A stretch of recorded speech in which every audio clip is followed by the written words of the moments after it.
कहानी का शीर्षक है आठवां वचन। व्हाट डू यू मीन विस्मय कि 4 साल हो गए और बच्चे नहीं दिए। कहाँ से ला कर दूँ बच्चे, कराया है ना चेकअप, होंगे बच्चे। विधि अपने पति विस्मय की बात का जवाब देते हुए फूट फूट कर रोने लगी। उसकी आंखों में उतर आए आंसुओं ने विस्मय को एहसास कराया कि अभी विधि को खुद में समेट कर भींच लेने भर से हमेशा की तरह सब ठीक हो जाएगा। हमेशा यानी कि पिछले 5 वर्ष। 5 वर्ष ही तो बीते हैं दोनों की शादी को। करीब इतने ही दिन गुजर चुके हैं। विस्मय को अपने गांव, अपने घर गए। विधि सुबकते हुए कमरे में चली गई। वो भी इंतजार करती रही कि विस्मय अभी उसे गले लगा लेगा और सब ठीक हो जाएगा, लेकिन अब की विस्मय की बच्चे पा लेने की चाहत ने उसे इस कला को आजमाने से वंचित रखा। विस्मय विधि को मनाने की दूसरी तरकीब सोचता उससे पहले ही उसके फ़ोन की घंटी बजी। माँ थी। उसे लगा कि हर बार की तरह इस बार भी माँ वही पुरानी सवाल करेंगी, वही पुरानी दलीलें देंगी और कस्में देंगी। बेटा तू घर आ रहा है क्या? विस्मय, पापा की तबीयत ठीक नहीं है बेटा, आके देख जाए एक बार। मैं फ़ोन करना बंद कर दूंगी विस्मय, इसलिए कह रही हूँ कि मैं ज़्यादा नाराज़ हो जाऊँ, उससे पहले वापस आ जा। विस्मय ने फ़ोन नहीं उठाया। हर बार एक ही तरीके के रटे रटाए जवाब दे देकर थक चुका था वो। माँ की किसी भी दलील का कोई असर कहाँ होता था उस पर। हर महीने सिर्फ कुछ पैसे भेज देता है घर, जैसे कोई कर्ज उतार रहा हो। फ़ोन की घंटी फिर बजी। झल्ला कर उसने फ़ोन उठाया। कुछ बोलता उससे पहले ही उधर से आवाज़ आई, हेलो विस्मय। वो एक झटके में अपनी जगह उठकर खड़ा हो गया। पापा थे फ़ोन पर। 5 साल बाद उनकी आवाज़ सुनकर जैसे जम सा गया विस्मय। थोड़ी देर तक आंखें बंद कर फ़ोन को अपने बाएं गाल पर सहलाता रहा, जैसे मानो पापा की आवाज़ को जर्रा जर्रा सूख लेना चाहता हो। फिर दौड़कर कमरे में गया और विधि से लिपट गया। कभी कभी बिखरते वक्त को समेट लेने के लिए किसी अपने से लिपट जाना ही काफ़ी होता है। विस्मय सोचता रहा, क्यों किया होगा पापा ने फ़ोन? क्या कहेंगे? डांटेंगे क्या? पास में होता तो ज़रूर थप्पड़ मारते। क्या वापस बुलाएंगे? क्या उन्हें मना कर पाएगा? एक जोरदार थप्पड़ की थाप बाएं गाल पर महसूस हुई उसे कि मना नहीं करना है बेवकूफ़। इसी वक्त के इंतज़ार में तो था तू कि पापा बुलाएं तो तू वापस घर जाए। पापा, विस्मय लगभग बिखरती हुई आवाज़ को बमुश्किल समेटते हुए बोला। उधर से जवाब आया, पाखी की तबीयत बहुत ज़्यादा ख़राब है, डॉक्टर का कहना है कि जान खतरे में है। वो 2 मिनट के लिए भी होश में आ रही हो तो सिर्फ तुम्हारा नाम लेने के लिए, यदि आ सकते हो तो आ जाओ। फ़ोन काट दिया गया। दोनों ही तरफ से कुछ भी बोलने को शेष कहाँ रह गया था। यही तो चाहता था विस्मय कि पापा के बुलावे पर वापस जाएगा, लेकिन इस तरह ऐसे बुलावे की उम्मीद न थी उसे। ठीक यही शक्ति तो थी उनकी आवाज़ में जब उन्होंने यह फरमान सुनाया था कि दोबारा लौट कर कभी मत आना। विस्मय चुपचाप विधि के पास बैठा रहा। उसे याद भी नहीं रहा कि न जाने कब से विधि की हथेलियाँ उसके हाथों में हैं और वो उन्हें महसूस करने की कोशिशें कर रहा है। देर तक पसरी रही चुप्पी को तोड़ते हुए विधि बोली, क्या हुआ विस्मय, परेशान लग रहे हो? किसका फ़ोन था? मुझे घर जाना होगा, विस्मय ने जवाब दिया। अकेले? मेरे लिए बुलावा नहीं आया क्या? विधि ने बात में और सफाई चाही। विस्मय चुप रहा। बोलता भी क्या, कैसे बताता कि बुलावा तो उसके लिए भी नहीं आया है। उसकी चुप्पी में अपना जवाब तलाश कर विधि ने पूछा, कब तक वापस आओगे? यही कोई 2-4 दिन, जवाब देते हुए विस्मय उठा और बैग में कुछ ज़रूरी सामान रखने लगा, ये सोचते हुए कि क्या हुआ होगा पाखी को। पाखी देखने में खूबसूरत, बात व्यवहार में शालीन और थोड़ी कम पढ़ी लिखी लड़की, विस्मय के पिता के दोस्त की बेटी। विस्मय के शहर पढ़ने जाने से पहले ही दोनों दोस्तों ने मिलकर अपने बच्चों के भविष्य को एक धागे के आदान प्रदान के साथ एक दूसरे से जोड़ दिया था। 7वीं कक्षा में पढ़ने वाले विस्मय को जब बताया जाता कि पाखी उसकी दुल्हन है तो वे खिलखिला कर हंसता। यही बात जब पाखी को बताई जाती तो वह शर्माते हुए अपने चेहरे को गुलाबी कर जाते। बचपन बीता, दोनों बड़े हुए। विस्मय की नौकरी लगी बड़े शहर की एक बड़ी सी कंपनी में। पाखी भी तब तक रसोई से लेकर कढ़ाई, सिलाई, बुनाई में एकदम निपुण हो चुकी थी। साथ ही उसने एक और काम किया था। विस्मय को जर्रा जर्रा महसूस कर लिया था उसने उसे इतना जान लिया था कि किसी और को जानने की चाह ही ना रही। बचपन में किए वादे के अनुसार दोनों की विधिवत शादी की बात चली। अपने पिता के मुंह से शादी की बात सुनते ही पाखी शर्माते हुए माँ से लिपट गई। 2 बूंद आंसू उसके गाल पर कुछ ऐसे फिसले जैसे मानो शीशे पर बूंद सरक आई हो, बेरोक टोक। इधर विस्मय ने पाखी से शादी की बात सुनी तो विद्रोह कर दिया। उसे यह सब बचकाना सा लगा। पापा, आप इतनी बचकानी हरकत कैसे कर सकते हैं? इसी के लिए पढ़ाया था आपने मुझे, इतना बड़ा खिलवाड़, बचपन में शादी। ज़िंदगी जैसे ज़िंदगी नहीं, गुड्डे गुड्डियों का खेल हो गई हो, जिनको ना होश ना ठिकाना, उनकी शादी तय कर दिया आपने। मैं नहीं मानता ये सब, किसी के साथ मेरी कोई शादी वादी नहीं हुई है। वो ऐसी ही कड़वाहट भरी बातें करता रहा। उसकी कही हर एक बात उसके पिता को गहरी चुभ रही थी। मामले की संजीदगी को समझते हुए उन्होंने बेटे को शांति से समझाने में ही भलाई समझी। बोले, विस्मय बेटा, पाखी अच्छी लड़की है। वो अपनी बात पूरी कर पाते उससे पहले ही विस्मय ने झल्लाते हुए जवाब दिया, क्या खाक अच्छी लड़की है? ढंग से बोलना, ढंग से चलना तक नहीं आता और खाना खाना तो मैं नौकरानी रखकर भी बनवा लूँगा।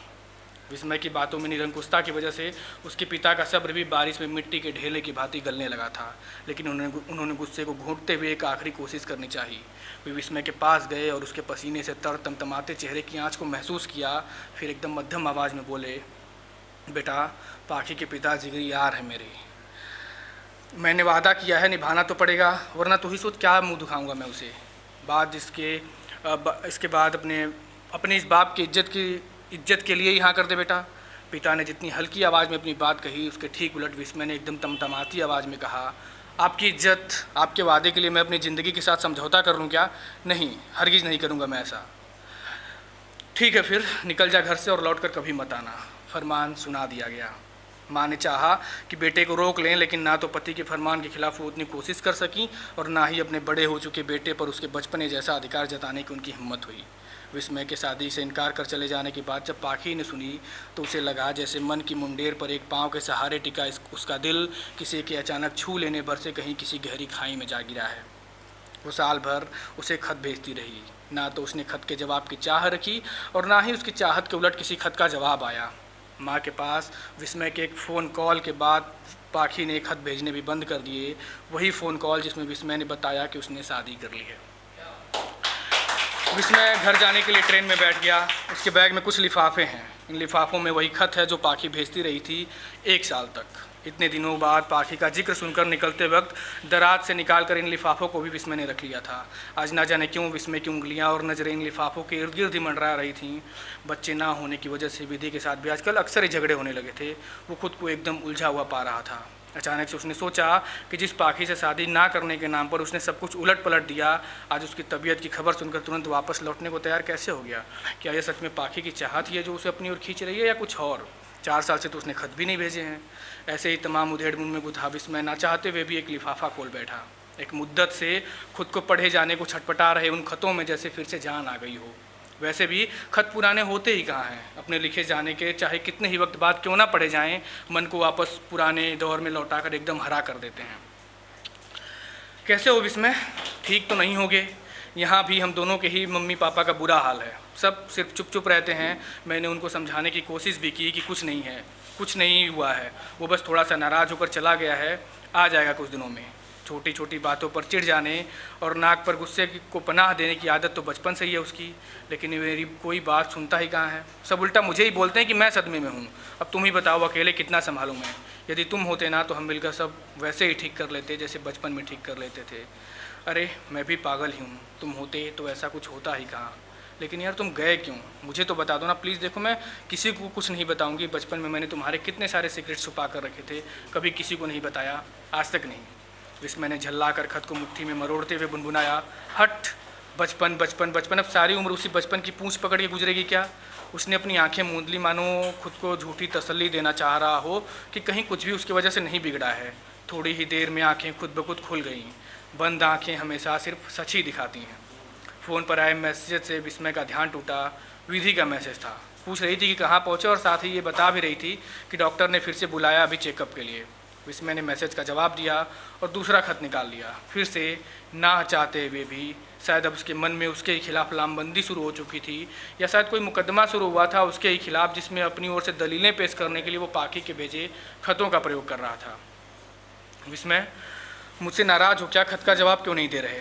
सब ठीक तो है ना? देखो मैं बिल्कुल ठीक हूँ, एकदम चकाचक। बाकी सभी अब धीरे धीरे ठीक ही होते जा रहे हैं। आखिर कब तक रहेंगे परेशान? विस्मय, सुनो ना, तुमको नहीं करनी है ना मेरे साथ शादी, मत करो, लेकिन मुझे करनी है तुम्हारे साथ और मैं करूँगी। आज से मैं तुमसे सातों वचन लूँगी जो फेरों के वक्त दुल्हन अपने दूल्हे से लेती है। बोलो, तैयार हो ना? तो चलो पकड़ो मेरा हाथ। तीर्थ व्रतोद्यापन यज्ञ कर्म मया सहैव प्रियवयम कुर्या वामांग मयामी तदा त्वदीयम ब्रवीति वाक्यम प्रथमम कुमारी। देखो ज़्यादा कुछ नहीं करना है, बस ये है कि जब भी यदि तुम कहीं मंदिर वगैरह जाते हो या व्रत वगैरह रखते हो तो मुझे साथ रखोगे अपने। चलो टेंशन फ्री किए देते हूँ तुम्हें। तुम्हारे हिस्से का मंदिर जाना और व्रत रखना भी मैं ही कर लूँगी। खुश? तो मैं स्वीकार करती हूँ तुम्हारे वामांग में आना, बस ये हाथ मत छोड़ना यार। विस्मय पाखी की इस नादानी पर सिर्फ मुस्कुरा भर दिया। अगला खत बेमन से नहीं बल्कि पाखी को समझने की चाहत से निकाला गया। पूज्यो यथा सो पितरो ममापि तथेश भक्तो निष्कर्म कुर्या वामांग मायामी तदा त्वदीयम ब्रवीति कन्या वचनम द्वितीयम। तो देखो विस्मय, इसमें तुम मुझे वचन दे रहे हो कि जैसे अपनी मम्मी पापा की इज्जत करते हो वैसे ही मेरे मम्मी पापा की भी करोगे। सो तो तुम पहले से ही करते हो, और बात रही भक्ति की तो वो मैं कर दूंगी तुम्हारे हिस्से की भी। तो इस वचन को लेकर भी निश्चिंत रहो तुम। विस्मय फिर से मुस्कुराते हुए अगला खत निकालता है। उसमें पाखी अपने अपने विस्मय का हाथ मजबूती से थामे उसका वचन लेती है कि वो हमेशा जीवन की हर अवस्था में उसके साथ उसकी बातों का पालन करते हुए खड़ा रहेगा। वो कहती है कि ना विस्मय ना, हथेली की पकड़ ढीली मत करो, तुम कहीं भी रहोगे मैं तुम्हें अपने साथ खड़ा मानूंगी, इसलिए हाथ की पकड़ ढीली मत करो। इस वचन को लेकर भी एकदम निश्चिंत रहो तुम। ट्रेन गुजरती जा रही है, बाहर बारिश की बूंदें मौसम को नम बनाए हुए हैं, कभी नदी कभी पहाड़ तो कभी हरे भरे खेत गुजर रहे हैं। उनके साथ ही गुजर रहा है विस्मय से वचन लेता हुआ पाखी का एक एक खत। वो हर एक वचन में विस्मय को हर बंदी से छूट देती जाती है, सिर्फ हाथ को आखिरी तक ना छोड़ने की विनती करते हुए। विस्मय छठे वचन को पढ़ता है। पाखी कहती है, देखो इसमें बस मुझे वक्त देने की बात है, वो तो तुम इतना दे देते हो कि मुझे उसके लिए कोई शिकायत ही नहीं है। हाँ, जुए वगैरह से दूर रहोगे ये तो जानती ही हूँ, तो बस ये वचन भी आसानी से ले लिया तुमसे। विस्मय उत्सुकता बस आखिरी यानी 7वें वचन वाले खत के लिए लिफाफे में हाथ फिराता है। लिफाफा खाली मिलता है उसे। बैग के हर हिस्से में ढूंढता है आखिरी खत को, लेकिन कुछ नहीं मिलता। बैग में चारों तरफ उस 7वें वचन को ढूंढ लेने की चाह में विस्मय की हथेलियाँ जैसे उसकी देह से अपना नाता तोड़ चुकी थीं। तमाम कोशिशों के बाद भी उसकी हथेलियाँ जब नाकाम रहीं तब विस्मय को सहसा ही बचपन में पाखी के साथ खेले छुपन छुपाई की याद आ गई। बहुत मुश्किल से ढूंढ पाता था उसे, या जब ढूंढते ढूंढते थक जाता तो मुँह फुलाकर बैठ जाता। फिर पाखी खुद ही अपनी जगह से आवाज़ लगाती, विस्मय यहाँ हूँ मैं, आके पकड़ लो। आज कितने दिनों बाद विस्मय ने महसूस किया उस बचपन को, उसी बचपन को जिसे कुछ देर पहले पाखी के खत में पढ़कर झल्ला रहा था। उसे लगा जैसे अभी वो फिर से मुंह फुलाकर बैठ जाएगा और पाखी खुद ही वो 7वें वचन वाला खत लाकर उसके हाथ में रख देगी। लेकिन सब कुछ ऐसे ही हो जाता तो ज़िंदगी आसान ना होती भला। हार कर उसने आंखें मूंद ली। खुद की नज़रों में कितना छोटा हो गया था वो। क्या पाखी को समझने की कोशिश करनी चाहिए थी? क्या शादी के लिए साफ मना कर देना और सिर्फ एक जिद्द भर थी? क्या पाखी को आगे नहीं बढ़ जाना चाहिए था? आखिर आज के ज़माने में कौन करता है ऐसा प्रेम? और एक सवाल जो उसे सबसे अधिक परेशान कर रहा था, क्या उसने पाखी के साथ गलत किया? फ़ोन की घंटी बजी। विधि थी। विस्मय अभी कितनी देर में पहुँचोगे? 2 घंटे में विधि, विस्मय ने जवाब दिया। अच्छा ये बताओ कि डॉक्टर के पास गई थी, क्या कहा डॉक्टर ने? कुछ कहा तो नहीं, 2 घंटे में रिपोर्ट मेल करेगा। ठीक है भेज देना मुझे। ठीक है तुम आराम से पहुँचो, एक मिस्ड कॉल कर देना पहुँच कर। ठीक है ख्याल रखो अपना। विधि ने फ़ोन काट दिया। तमाम अनसुलझे सवालों को थोड़ा सुलझाते और ज़्यादा उलझाते हुए विस्मय घर पहुंचा। अपने घर जाने के बजाय सीधे पाखी के घर। बाहर लोगों की भीड़ थी। उसे देखते ही सबकी नज़रें उसकी ओर मुड़ गईं। फुसफुसाहट भी शुरू हो गई। विस्मय अभी कुछ समझ पाता उससे पहले ही माँ रोते हुए आईं और उसे लिपट गई। कुछ बोलना शायद उनके बस में न था, सिर्फ रोए जा रही थीं। उसने देखा वहीं कोने में एक तख्त को घेरे कुछ औरतें बैठी थीं। विस्मय सीधे वहीं पहुँचा। तख्त पर सफ़ेद चादर में लिपटी कोई देह थी। विस्मय ने चादर हटाया।